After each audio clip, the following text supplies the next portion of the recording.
अस्सलाम वालेकुम स्टूडेंट्स, क्या हाल चाल है, कैसे हैं आप लोग। सबसे पहले मैं आज आपको वेलकम करता हूं शाह ग्रुप एजुकेशनल चैनल पे।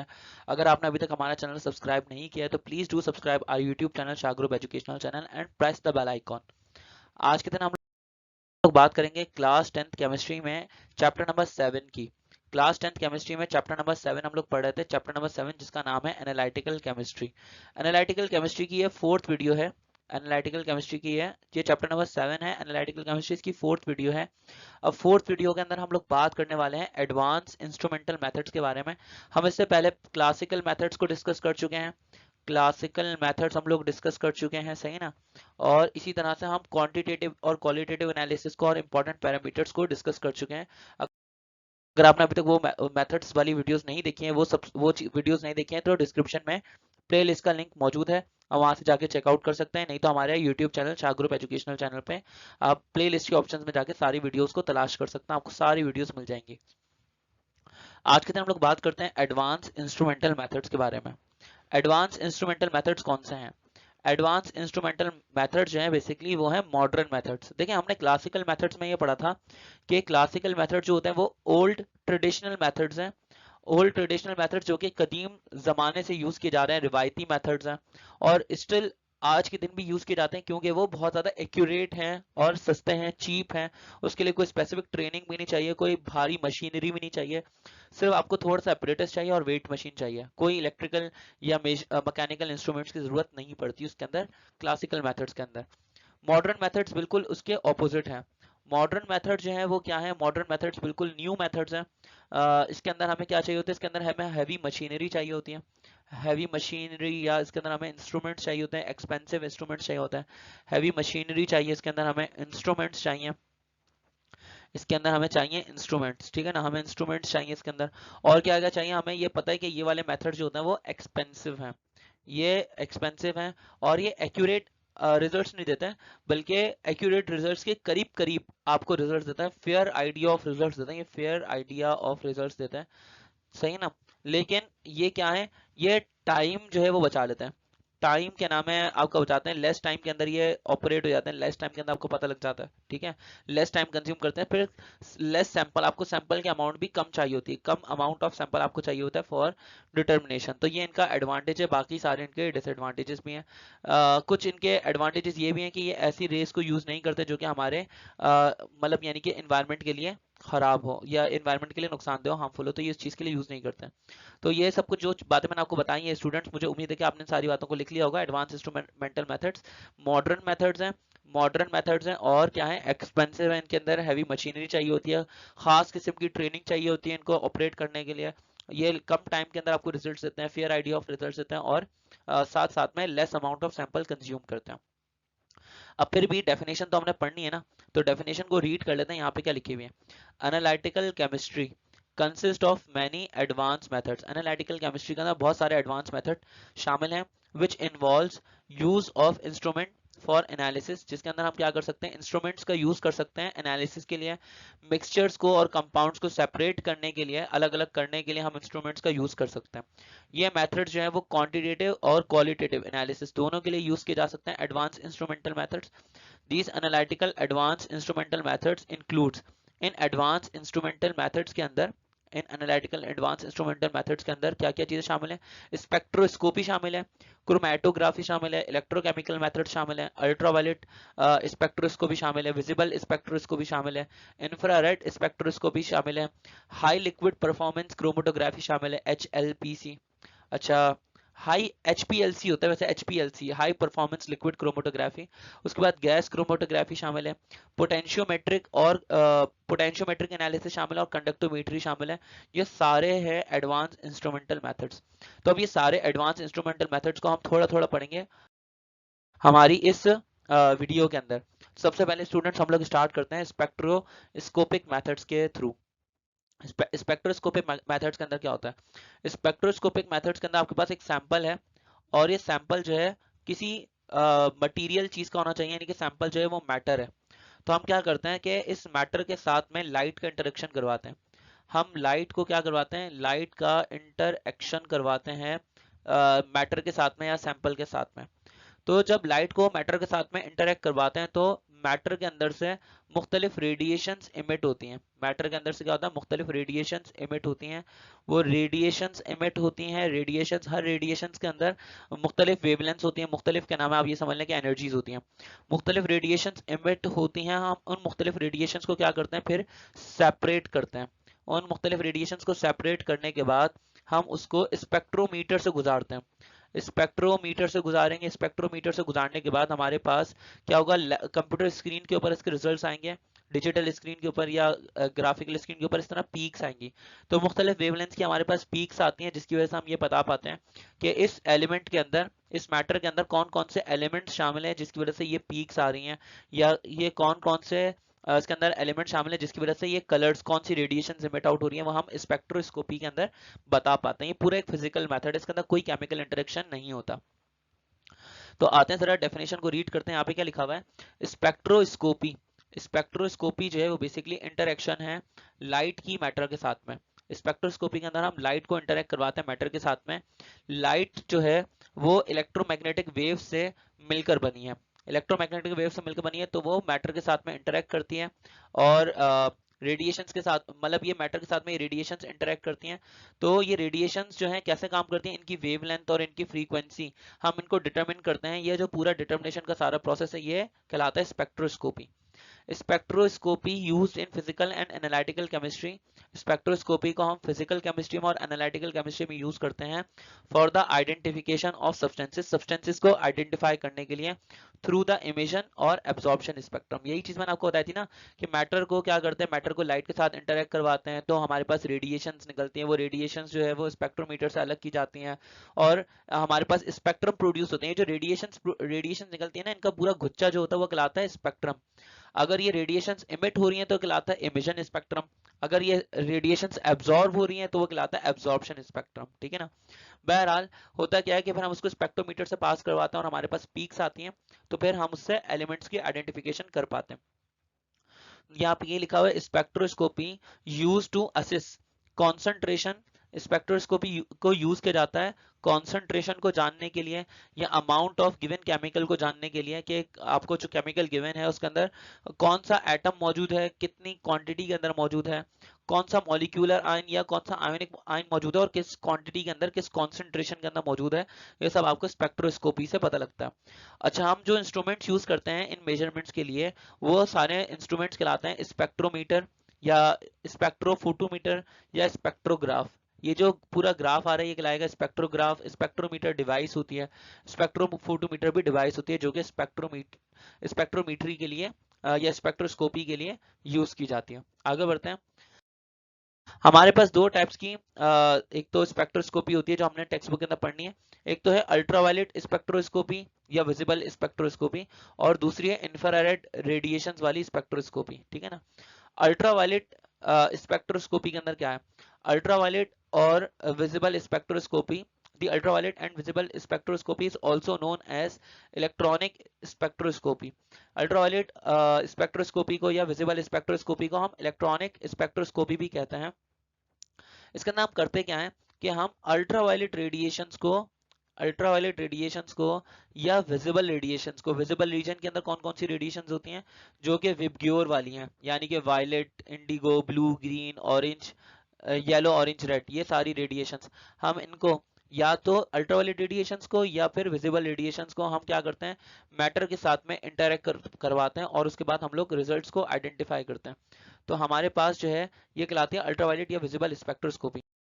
यहाँ पे हम लोग अल्ट्रावायलेट और विजिबल स्पेक्ट्रोस्कोपी में ये बात कर रहे थे कि अल्ट्रावायलेट रेडिएशंस या विजिबल रेडिएशंस मैटर के साथ में इंटरेक्ट करवाते हैं और उसकी बुनियाद पे जो रिजल्ट्स निकलते हैं उन रिजल्ट्स के हिसाब से हम लोग क्या करते हैं एनालिसिस करते हैं कि उसके अंदर कौन सा एलिमेंट शामिल है, कौन सा एटम शामिल है, रेडिकल आयन वगैरह। तो यहाँ पे आगे बढ़ते हैं जरा।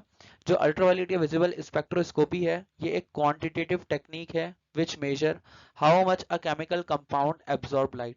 ये क्वांटिटेटिव टेक्निक है, इससे हम ये पता करते हैं कि कोई भी केमिकल कंपाउंड अपने अंदर कितनी लाइट एब्जॉर्ब कर पा रहा है।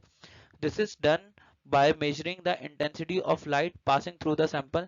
तो हम क्या करते हैं कि उस लाइट की इंटेंसिटी को मेजर करते हैं उस सैंपल से पास कराते हुए, मतलब यानी कि कितनी इंटेंसिव लाइट है। लाइट अगर बहुत ज्यादा हाईली इंटेंस्ड लाइट है तो वो सैंपल के अंदर से पास करवाई जा रही है, तो उसके हिसाब से पता लगेगा कितना वो मैटर अपने अंदर लाइट को एब्जॉर्ब कर पा रहा है, हाई इंटेंस लाइट को, और अगर इंटेंसिटी कम है तो फिर कितनी एब्जॉर्ब कर पा रहा है लाइट को अपने अंदर, ये सब चेक किया जाता है। बेसिक प्रिंसिपल क्या है? बेसिक प्रिंसिपल इस स्पेक्ट्रोस्कोपी का भी यही है कि इसमें भी इंटरेक्शन करवाते हैं लाइट की, किसके साथ? मैटर के साथ। लेकिन यहाँ पे हम जो लाइट वेवलेंथ यूज करते हैं वो अल्ट्रावायलेट वेवलेंथ वाली यूज करते हैं, और जो यहाँ पे प्रोसेस जो फॉर्मेशन जो process is formation of spectrum due to absorption of ultraviolet light. यानी कि यहाँ पे बोल रहे हैं कि यहाँ पे जो स्पेक्ट्रम फॉर्म होता है, स्पेक्ट्रम फॉर्म जो होता है वो बेसिकली अल्ट्रावायलेट लाइट की एब्जॉर्प्शन की वजह से प्रोड्यूस होता है, कि अल्ट्रावायलेट लाइट एब्जॉर्ब होती है केमिकल कंपाउंड के अंदर या सैंपल के अंदर, तो उसकी एब्जॉर्प्शन की वजह से यहाँ पे स्पेक्ट्रम प्रोड्यूस होता है। यहाँ पर जो अल्ट्रावायलेट वेवलेंथ है, अल्ट्रावायलेट लाइट की जो वेवलेंथ है वो बेसिकली कहाँ से कहाँ तक रेंज करती है, वो पाई जाती है 192 से लेके 900 नैनोमीटर तक की रेंज के अंदर, ठीक है। अब यहाँ पे अल्ट्रावायलेट और विजिबल स्पेक्ट्रोस्कोपी, यहाँ पे इन सब के बारे में पूरा बताया हुआ है। सबसे पहले हमारे पास लाइट है, इस लाइट को हमने क्या कहाँ से पास करवाया? लाइट को हमने प्रिज्म से पास करवाया या मोनोक्रोमेटिक प्रिज्म से पास करवाया। अब जब लाइट को प्रिज्म से पास करवाएंगे तो होगा क्या कि लाइट अपने मुख्तलिफ कॉन्स्टिट्यूएंट के अंदर टूट जाएगी। जब लाइट अपने मुख्तलिफ कॉन्स्टिट्यूएंट के अंदर टूटेगी तो सिर्फ उसके अंदर सिर्फ एक सिंगल वेवलेंथ को आगे पास करवाया जाएगा सैंपल के अंदर से। यानी कि इस लाइट के अंदर से मुख्तलिफ कंपार्टमेंट्स को, मुख्तलिफ जो आप ये समझ लें मुख्तलिफ कलर्स होंगे, उन सबको कलर्स को अलग रहने देंगे, सिर्फ एक कलर को, मोनोक्रोमेटिक कलर को, सिर्फ सिंगल वेवलेंथ वाले कलर को आगे सैंपल में से पास करवा देंगे। जब उसको सैंपल में से पास करवाएंगे तो होगा क्या?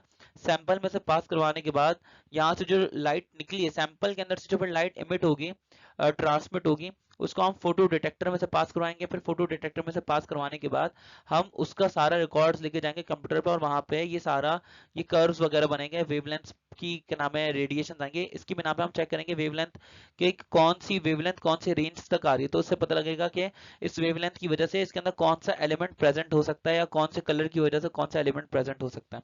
तो ये सब चीजें की जाती हैं अल्ट्रावायलेट या विजिबल स्पेक्ट्रोस्कोपी के अंदर। इंफ्रारेड स्पेक्ट्रोस्कोपी के अंदर क्या किया जाता है? सब कुछ सही है। इंफ्रारेड स्पेक्ट्रोस्कोपी के अंदर, इंफ्रारेड स्पेक्ट्रोस्कोपी के अंदर भी यही सब काम किया जाता है, इसलिए दोबारा दोहराऊंगा नहीं इन सारी बातों को।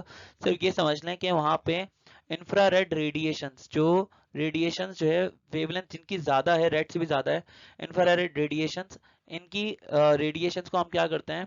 रिएक्ट करवाते हैं किस चीज के साथ में? मैटर के साथ में रिएक्ट करवाते हैं, मैटर के साथ में। लेकिन मैटर यहाँ पे होता है ऑर्गेनिक कंपाउंड। जब ऑर्गेनिक कंपाउंड के साथ में मेजर करवाते हैं तो आखिर में हमें ये पता लगता है कि उस ऑर्गेनिक कंपाउंड के अंदर कौन सा फंक्शनल ग्रुप मौजूद है। यानी कि ऑर्गेनिक कंपाउंड्स के फंक्शनल ग्रुप की डिटर्मिनेशन के लिए हम क्या करते हैं? इंफ्रारेड स्पेक्ट्रोस्कोपी को यूज करते हैं। और ये बिल्कुल भी हार्मफुल नहीं है, क्योंकि इसके अंदर ऐसा कोई केमिकल यूज नहीं होता जो कि हमारे एनवायरनमेंट के लिए खतरनाक हो। तो यही सब कुछ है, सेम कॉन्सेप्ट है, दोबारा रीड नहीं करेंगे इसको, और ये हमारी कॉन्सेप्ट टेक्स्ट बुक के अंदर मौजूद भी है।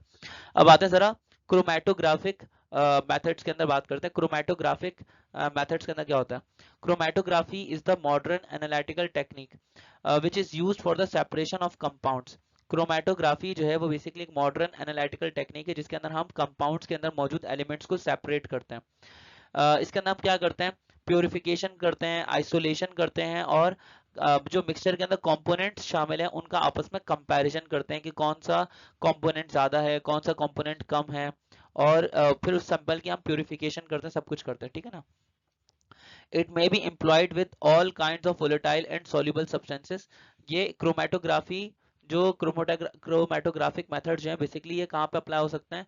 ये वोलेटाइल ऐसे सॉल्यूट्स जो कि खुद से एवापोरेट हो सकते हैं, वोलेटाइल या सॉल्युबल सब्सटेंसेस के लिए एप्लीकेबल हो सकता है, जैसे कि पेट्रोल के लिए, या ईथर के लिए, अल्कोहल के लिए, मट्टी के तेल के लिए, केरोसिन के लिए। इन सारे वोलेटाइल या सॉल्युबल सब्सटेंसेस के लिए हम यहाँ पे यूज कर सकते हैं क्रोमैटोग्राफिक मेथड्स। वाटर के लिए यूज कर सकते हैं क्योंकि वाटर भी वोलेटाइल है। अब चाहे वो वोलेटाइल या सब्सटेंसेस जो हैं वो, या सॉल्युबल सब्सटेंसेस जो हैं वो, चाहे ऑर्गेनिक हो या चाहे इनऑर्गेनिक हो, पोलर हो चाहे नॉन पोलर हो, हम इन सब के लिए क्रोमैटोग्राफिक मेथड्स को यूज कर सकते हैं। क्रोमैटोग्राफी का जो प्रोसेस है वो स्टार्ट कहाँ से होता है? ये मोबाइल फेज से स्टार्ट होता है। मोबाइल फेज का मतलब ये है जिसके अंदर जो सॉल्यूट्स हैं वो बेसिकली मूव कर रहे होंगे, स्टेशनरी नहीं होंगे। सॉल्यूट्स जो हैं वो मूव कर रहे होंगे, स्टेशनरी फेज के अंदर होंगे, सही ना। Starts with the mobile phase in which solutes are dissolved in substances and carry to next stationary phase. Solutes जो होते हैं मोबाइल फेज के अंदर होते हैं, मूव कर रहे होते हैं, और हम इन मोबाइल फेज वाले सॉल्यूट्स को जो कि डिसॉल्व है सोल्यूशन के अंदर, हम इसको पास करवाते हैं, और पास करवाते करवाते उनको स्टेशनरी फेज तक लेकर आते हैं। यानी मूविंग डिसॉल्व सॉल्यूट्स को हम कहाँ तक लेकर आ गए, स्टेशनरी सॉल्यूट्स तक लेकर आ गए, स्टेशनरी स्टेज तक लेकर आ गए, स्टेशनरी फेज तक, कि यहाँ पे पहुंच के वो रुक रुक जाएंगे, और फिर हम उसकी डिटर्मिनेशन करेंगे, ठीक है ना।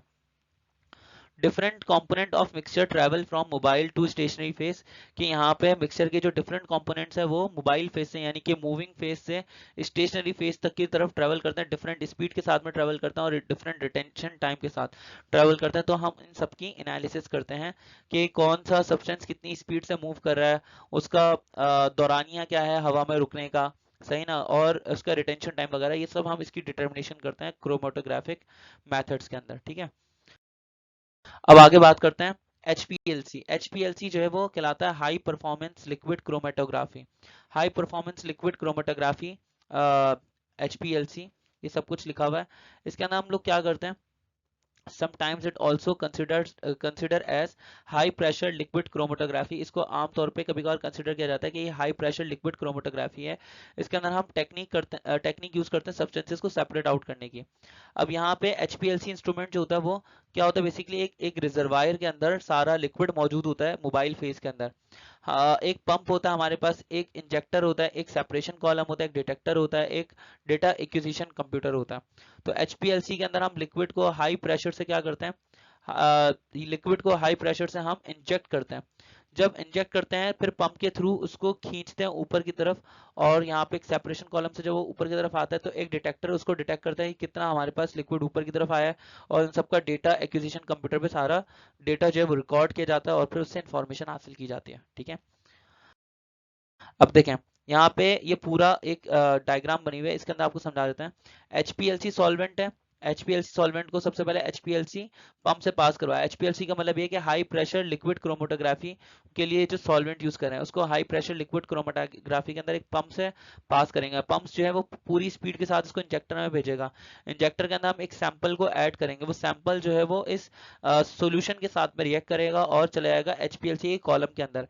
HPLC के कॉलम के अंदर वो ट्रैवल करेगा अलग अलग स्पीड से, या हाई प्रेशर जोन के अंदर वो ट्रैवल करेगा। फिर उसका एक डिटेक्टर से पास होगा, डिटेक्टर के अंदर उसकी सारी डिटेक्शन होगी, वेस्ट मटेरियल को बाहर निकाल लिया जाएगा। फिर यहाँ से जो सारा सैंपल होगा उस सैंपल का सारा डेटा चलेगा डेटा एक्विजिशन कंप्यूटर के अंदर, और डेटा एक्विजिशन कंप्यूटर जो है वो सारा डेटा एनालाइज करके सारी इंफॉर्मेशन आपको गैदर करके बताएगा, ठीक है ना। इस तरह से रिजल्ट्स ऑब्टेन किए जाएंगे। गैस क्रोमेटोग्राफी के अंदर हम क्या करते हैं, गैस क्रोमेटोग्राफी के अंदर हम लिक्विड वेपर्स को अलग करते हैं मोबाइल गैस फेज से। मोबाइल गैस फेज से मोबाइल गैसियस फेज से हम क्या करते हैं, लिक्विड वेपर्स को अलग करते हैं। मोबाइल गैसियस फेज से हम किसको अलग करेंगे, लिक्विड वेपर्स को सेपरेट करेंगे, लिक्विड वेपर्स को सेपरेट करेंगे। मोबाइल गैसियस फेज से सेपरेट करेंगे लिक्विड वेपर्स को या सॉलिड को भी। तो ये पूरी कहलाती है gas chromatography. A gas chromatography is a technique used in analytical chemistry for the separation of volatile components. Volatile components को हम यहाँ पे अलग करते हैं। वर्ड गैस क्रोमेटोग्राफी ये क्लियर है उसके वर्ड से ही, क्योंकि हम इसके अंदर क्या करते हैं, हम यहाँ पे सेपरेशन ऑफ गैसेस करते हैं, गैसेस को सेपरेट करते हैं, और वोलेटाइल लिक्विड्स को गैसियस स्टेट के अंदर से अलग करते हैं, ठीक है।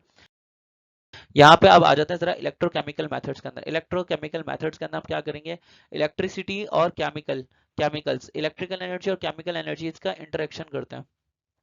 इलेक्ट्रिकल एनर्जी और केमिकल एनर्जी इनका हम इंटरेक्शन करते हैं।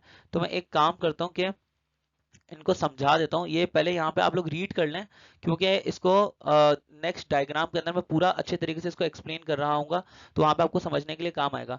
इलेक्ट्रोकेमिकल मेथड जो है ये भी एक एनालिटिकल टेक्निक है, जिसके अंदर हम मेजरमेंट करते हैं किस चीज़ के थ्रू, वोल्टेज के थ्रू, पोटेंशियल के थ्रू, या चार्ज के थ्रू, इलेक्ट्रिकल क्वांटिटी के थ्रू, और सोल्यूशन की प्रॉपर्टी के थ्रू। मेजरमेंट जो हम कैरीड आउट करते हैं वो एक सर्टेन इंस्ट्रूमेंट के थ्रू करते हैं, और इसलिए ये भी कहलाता है एडवांस इंस्ट्रूमेंटल मेथड। ये मेथड जो है यूजफुल है क्योंकि ये कम टाइम कंज्यूम करते हैं और इसके अंदर कोई सूटेबल इंडिकेटर भी नहीं चाहिए होता। इलेक्ट्रोकेमिकल एनालिटिकल मेथड जो है वो कैरीड आउट किए जाते हैं with the help of electrochemical cell. Electrochemical cell को हम अभी डायग्राम के अंदर दिखा रहे हैं, आपको समझाता हूँ। इसके अंदर इलेक्ट्रोड्स होते हैं जिनको हम एनोड्स बोलते हैं और कैथोड बोलते हैं। तो स्टूडेंट्स आगे बढ़ने से पहले ये सारी चीजें आप अपने पास एक कॉपी के अंदर लिख लीजिए। अपने पास ये सारी चीजें लिखने के बाद आप अगली डायग्राम पे आइएगा। आई होप कि आप अब वीडियो को पॉज करके लिख रहे होंगे। और अब आपने लिख लिया होगा, ठीक है। वीडियो को पॉज करें और इसको लिख लें, फिर उसके बाद हम लोग आगे बढ़ते हैं इस डायग्राम की तरफ, क्योंकि मुझे ये सब कुछ समझाना है आपको। ये है पूरा इलेक्ट्रोकेमिकल सेल। इलेक्ट्रोकेमिकल सेल काम कैसे करता है ये समझते हैं। देखें, इलेक्ट्रोकेमिकल सेल बड़ा इंपॉर्टेंट है। यहाँ पे इलेक्ट्रोकेमिकल सेल के अंदर क्या होता है कि पार्शियल इलेक्ट्रोलिसिस होती है। इलेक्ट्रोकेमिकल सेल के अंदर क्या होता है, ये पार्शियल इलेक्ट्रोलिसिस होती है इन टू हाफ इलेक्ट्रोलाइटिक सेल्स। यहाँ पे दो हाफ इलेक्ट्रोलाइटिक सेल्स हैं, उसके अंदर क्या हो रही है, पार्शियल इलेक्ट्रोलिसिस हो रही है। अब देखें, अगर हम इस सब्सटेंस की बात करते हैं, इस कंटेनर की बात करते हैं, मैं आपको एक काम करते हैं, पूरी डायग्राम वापसी ड्रॉ करते हुए समझाता हूं। देखें, सबसे पहले हमारे पास एक कंटेनर है, ये एक इलेक्ट्रोलाइटिक सेल है। एक सेकंड, ये थोड़ा गंदा हो जाएगा। यहाँ पे हमारे पास ये इलेक्ट्रोलाइटिक सेल है और ये दूसरा इलेक्ट्रोलाइटिक सेल है। डायग्राम साफ सुथरी ऊपर बनी हुई है, तो आपको वहां पे अच्छे सा दिख रहा होगा। मैं यहाँ पे एक डायग्राम रैंडम बना के दिखा देता हूँ। यहाँ पे आपके पास एक ये डायग्राम बनी हुई है, ये भी एक हाफ इलेक्ट्रोलाइटिक सेल है और ये भी हाफ इलेक्ट्रोलाइटिक सेल है, दोनों ही हाफ इलेक्ट्रोलाइटिक सेल्स हैं। अब दोनों हाफ इलेक्ट्रोलाइटिक सेल जो हैं, इसको इलेक्ट्रोकेमिकल सेल भी कहा जाता है। ये बैटरी से कनेक्ट नहीं होते, इनके अंदर कोई बैटरी नहीं लगी हुई होती। यहाँ पे सबसे पहले क्या होगा, यहाँ पे हमारे पास एक जिंक की रॉड है। ये पूरी रॉड जो है वो जिंक की रॉड है। और एक और रॉड है जो कि किस चीज की रॉड है, ये दूसरी रॉड जो है वो मान लेते हैं कि कॉपर की रॉड है। ये वाली रॉड आ गई कॉपर की रॉड, सही ना। अब ये कॉपर की रॉड है। जिंक की रॉड को हमने जिंक सल्फेट के सोल्यूशन के अंदर डिसॉल्व किया हुआ। ये पूरा सोल्यूशन हमने जो लिया हुआ ये जिंक सल्फेट का सोल्यूशन है। मैंने यहाँ पे लिख लिया जिंक सल्फेट का सोल्यूशन है। अब इस तरह से आप समझ गए होंगे कॉपर की रॉड को हमने किसके अंदर डिसॉल्व किया हुआ, कॉपर की रॉड को हमने डिसॉल्व किया हुआ कॉपर सल्फेट के सोल्यूशन के अंदर। ये दोनों सोल्यूशन आपस में मिक्स ना हो, इसलिए इन दोनों को अलग अलग इलेक्ट्रोलाइटिक सेल्स के अंदर रखा है। दरमियान में इलेक्ट्रॉन्स का या आयंस का फ्लो करवाने के लिए, इलेक्ट्रॉन्स का फ्लो करवाने के लिए, आयंस का फ्लो करवाने के लिए हमने रखा हुआ एक सॉल्ट ब्रिज। हमने ये जो रखा हुआ ना, ये है सॉल्ट ब्रिज, सही ना, ये सॉल्ट ब्रिज है। सॉल्ट ब्रिज ये केसीएल का सॉल्ट होता है आमतौर पे। तो केसीएल का जो सॉल्ट होता है वो बेसिकली इलेक्ट्रॉन्स को या इलेक्ट्रिसिटी को कंडक्ट करने का, इलेक्ट्रॉन्स को एक जगह से दूसरी जगह पे ले आने का काम करेगा, जिससे इलेक्ट्रिकल कंडक्टिविटी होगी, इलेक्ट्रिसिटी कंडक्ट होगी, ठीक है ना। अब हम यहाँ पे क्या करेंगे, यहाँ पे इस जिंक की प्लेट को और कॉपर की प्लेट को दोनों को कनेक्ट कर देंगे आपस में। लेकिन दरमियान में क्या लगा देंगे, दरमियान में लगा देंगे एक पोटेंशियोमीटर। दरमियान में स्टूडेंट्स लगाएंगे एक पोटेंशियोमीटर, ये वोल्ट मीटर जिसको हम लोग बोल सकते हैं, दरमियान में वोल्ट मीटर लगा दिया। अब ये पूरा का पूरा हमने समझा दिया कि किस तरह से ये काम कर रहा है। सोल्यूशन है ये वाला सोल्यूशन, जिंक जिस सोल्यूशन के अंदर है वो है जिंक सल्फेट, कॉपर जिस सोल्यूशन के अंदर है वो है कॉपर सल्फेट। यहाँ पर कॉपर की रॉड आ गई, यहाँ पे जिंक की रॉड आ गई। अब ये जो वोल्ट मीटर है, ये वोल्ट मीटर क्या बताता है, वोल्ट मीटर बताता है पोटेंशियल डिफरेंस, यानी दोनों प्लेट्स के दरमियान में कितना पोटेंशियल डिफरेंस है, वोल्टेज का कितना डिफरेंस है, इलेक्ट्रोड पोटेंशियल का डिफरेंस दोनों प्लेट्स के दरमियान में एक्चुअल में कितना है, ठीक है ना। अब होता क्या है इस प्रोसेस के अंदर, ये जो जिंक है, ये जिंक अपने आयंस के अंदर, जिंक जो है वो बेसिकली जिंक सल्फेट के अंदर टूटता है, जिंक ऑक्सीडाइज होता है। जिंक ऑक्सीडाइज होता है अपने इलेक्ट्रोलाइटिक सेल के अंदर। जिंक ऑक्सीडाइज होता है तो ये कन्वर्ट हो जाता है Zn+2 आयंस के अंदर और दो इलेक्ट्रॉन्स अलग हो जाते हैं। अब जिंक ऑक्सीडाइज होगा, इसके अंदर से जिंक के आयंस निकल के सोल्यूशन के अंदर आते रहेंगे, Zn+2 के सोल्यूशन इधर आते रहेंगे और यहाँ से दो इलेक्ट्रॉन अलग होते रहेंगे। अब ये दो इलेक्ट्रॉन जो है वो कहाँ पे जाएंगे, ये दो इलेक्ट्रॉन जो है बच्चों यहाँ से जाएंगे कहाँ पे, सॉल्ट ब्रिज के थ्रू होते हुए जाएंगे कॉपर सल्फेट के सोल्यूशन में। अब कॉपर सल्फेट के सोल्यूशन के अंदर क्या होगा, कॉपर सल्फेट के सोल्यूशन में होगा रिडक्शन का प्रोसेस। कैसे कि ये कॉपर सल्फेट जो है ना अपने आयंस के अंदर टूटा हुआ था पहले से, कॉपर सल्फेट अपने आयंस के अंदर टूटा हुआ था Cu+2 के आयंस में और दो इलेक्ट्रॉन्स के अंदर टूटा हुआ था, ओ सल्फेट के आयंस में टूटा हुआ था, सही ना, सॉरी, SO4-2 आयंस में टूटा हुआ था। अब यहाँ पर ये दो इलेक्ट्रॉन्स वहां पे पहुंचेंगे, ये वाले दो इलेक्ट्रॉन्स वहां पे पहुंचेंगे, तो होगा क्या कि यहाँ पे कॉपर के आयंस इन दोनों इलेक्ट्रॉन्स को गेन करेंगे, Cu+2 आयंस इन दोनों इलेक्ट्रॉन को गेन करेंगे और कन्वर्ट हो जाएगा कॉपर मेटल के अंदर। अभी जो कॉपर मेटल यहाँ पे प्रोड्यूस होगा ये कॉपर के ऊपर आके डिपॉजिट होता ही रहेगा टाइम के साथ साथ। जब कॉपर मेटल इस कॉपर के ऊपर डिपॉजिट होता रहेगा तो वक्त के साथ साथ इस कॉपर की जो रॉड है ये थिक होती चली जाएगी। अगर पहले पतली थी तो ये और ज्यादा थिक होती चली जाएगी, जबकि क्योंकि जिंक के अंदर से उसके आयंस निकलते रहेंगे तो टाइम के साथ साथ ये जिंक की रॉड क्या होती रहेगी, ये पतली होती रहेगी और एक टाइम आएगा कि जिंक की रॉड ये पतली होते होते खत्म हो जाएगी, जबकि कॉपर की रॉड जो होगी वो काफी बढ़ती चली जाएगी। इस तरह से हम ये कह सकते हैं इस पूरे ओवरऑल रिएक्शन के अंदर क्या हुआ है। इस पूरे ओवरऑल रिएक्शन को अगर मैं समझाने की कोशिश करूँ स्टूडेंट्स, तो यहाँ पे दो इलेक्ट्रॉन तो ये बैलेंस हो गए, लेकिन Zn प्योर मेटल से कन्वर्ट हो गया किस चीज के अंदर, जिंक प्योर मेटल से कन्वर्ट हो गया जिंक के आयंस के अंदर। जबकि जो कॉपर के आयंस हैं वो कॉपर के आयंस कन्वर्ट हो गए किस चीज के अंदर, कॉपर के मेटल के अंदर। ये पूरा प्रोसेस हुआ इलेक्ट्रोकेमिकल सेल के अंदर। अब हम यहाँ पे रीडिंग कहाँ से हासिल करेंगे, रीडिंग हासिल करेंगे वोल्ट मीटर के थ्रू, कि वोल्ट मीटर में कितना पोटेंशियल डिफरेंस दिख रहा है, दोनों वोल्टेजेस के दरमियान में कितना डिफरेंस होगा। देखें जब दोनों पे आप ये समझ लें कि इलेक्ट्रॉन्स की तादाद बराबर हो गई, या दोनों में पोटेंशियल की तादाद, इलेक्ट्रॉन पोटेंशियल जब दोनों जगह का बराबर हो जाएगा तो ये प्रोसेस रुक जाएगा। ये जिंक कभी भी पूरा खत्म नहीं होता इस इलेक्ट्रोकेमिकल सेल के अंदर, थोड़ा थोड़ा बच जाता है। जब दोनों पे आप ये समझने के वोल्टेज का डिफरेंस दोनों साइड पे, दोनों प्लेट्स में कोई वोल्टेज का डिफरेंस नहीं होगा, कोई इलेक्ट्रॉन पोटेंशियल का डिफरेंस नहीं होगा, दोनों साइड पे नंबर ऑफ इलेक्ट्रॉन्स की तादाद या चार्ज की तादाद आप समझ लें आसान लफ्जों में बराबर हो जाएगी, तो वोल्ट मीटर रीडिंग शो करेगा 0। जब वोल्ट मीटर रीडिंग शो करेगा तो फिर इलेक्ट्रॉन्स का फ्लो रुक जाएगा, इलेक्ट्रॉन्स का फ्लो रुक जाएगा। इसका मतलब यह है कि कॉपर पे हमेशा या तो इलेक्ट्रॉन्स कम होंगे या फिर जिंक के बराबर हो सकते हैं। जिंक पे हमेशा इलेक्ट्रॉन्स या तो कॉपर से ज्यादा होंगे या फिर कॉपर के बराबर हो जाएंगे प्रोसेस के एंड में। अब क्योंकि जिंक पे हमेशा कॉपर की हमेशा इलेक्ट्रॉन्स की तादाद ज्यादा होगी, इसलिए यहाँ पे नेगेटिव चार्ज आएगा। और कॉपर पे क्योंकि इलेक्ट्रॉन्स की तादाद हमेशा या तो कम रहेगी या फिर जिंक के बराबर हो जाएगी, तो इसलिए यहाँ पे ओवरऑल कौन सा चार्ज रहेगा, पॉजिटिव चार्ज रहेगा। जिंक पे ऑक्सीडेशन हो रही है तो जिंक कहलाएगा एनोड। तो इलेक्ट्रोकेमिकल सेल में एनोड जो होता है वो नेगेटिव चार्ज रखता है, जबकि इलेक्ट्रोकेमिकल सेल के अंदर कॉपर पे रिडक्शन हो रही है, यानी कि यहाँ पे इलेक्ट्रॉन्स आगे डिपॉजिट हो रहे हैं, कॉपर मेटल आगे डिपॉजिट हो रहा है, इलेक्ट्रॉन्स गेन हो रहा है, तो ये प्रोसेस कहलाएगा रिडक्शन। कैथोड पे रिडक्शन हो रही है, लेकिन क्योंकि कैथोड पे हमेशा इलेक्ट्रॉन्स की तादाद हमेशा कम रहेगी, तो इसलिए यहाँ पे कौन सा चार्ज रहेगा, यहाँ पे पॉजिटिव चार्ज रहेगा। तो स्टूडेंट्स मैंने आपको ये पूरा इलेक्ट्रोकेमिकल सेल समझाने की कोशिश की है इस पूरी वीडियो के अंदर। आई होप कि आपको इलेक्ट्रोकेमिकल सेल समझ आया होगा। अब हम बात करते हैं पोटेंशियोमीट्री की। पोटेंशियोमीट्री बिल्कुल जो मैंने आपको इलेक्ट्रोकेमिकल सेल बताया था, ये उसी तरह से एक प्रिंसिपल के ऊपर काम करते हैं। इसके अंदर भी वोल्ट मीटर के थ्रू हम पोटेंशियल्स को बताते हैं, पोटेंशियल डिफरेंस को या पोटेंशियल को बताते हैं, ठीक है ना, इलेक्ट्रोड पोटेंशियल को बताते हैं। तो यहाँ पे मैं इसको रीड कर देता हूँ, लंबी नहीं करता, ऑलरेडी ये वीडियो बहुत लंबी हो गई है। पोटेंशियोमीट्री एक मेथड है जो कि यूज किया जाता है इलेक्ट्रो एनालिटिकल केमिस्ट्री के अंदर। पोटेंशियोमेट्री एक ऐसा मेथड है जो कि इलेक्ट्रो एनालिटिकल केमिस्ट्री के अंदर यूज किया जाता है to find the concentration of solute in solution in potentiometric measurements.